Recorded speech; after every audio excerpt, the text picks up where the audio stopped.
Pakistan is an agriculture country where 86% of the farmers face challenges of access to markets and procuring good quality seeds. But can improved telecommunication infrastructure help in solving these problems? Is a question that the speakers at the workshop had an ample answer to.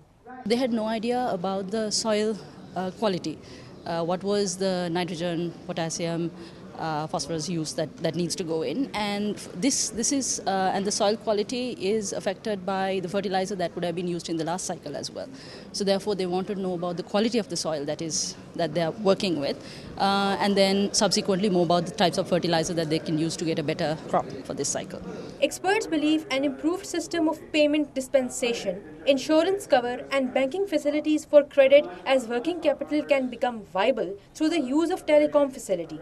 And more, these facilities can be made available at the farmers' doorsteps. This digital campaign is introduced in the region. What we wanted to do is to develop a strategy and contents. What contents we should bring it to the users in that area. Now, technology is available with us as a 2.5G at the moment.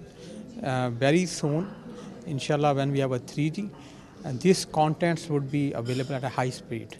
This digital campaign is also suitable for the use in corporate farming, which can be the future of agriculture in the region. Corporate sector can use telecom facilities for acquiring data resources, telemarketing, and introduction of new technology. All the telecom operators in Pakistan have a very strong data backbone.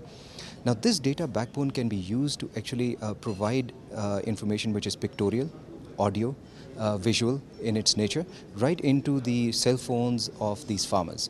Pakistan's economy largely depends on agriculture. Any cutting-edge improvement in the sector through which the output is increased can have a huge impact on the overall well-being of the country. Therefore, use of telecom technology in the agriculture sector should be mandatory, experts say.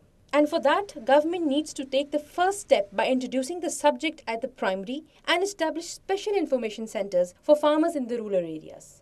With associate producer Asad Khan, Fatima Mansoor, SDTV, Islamabad.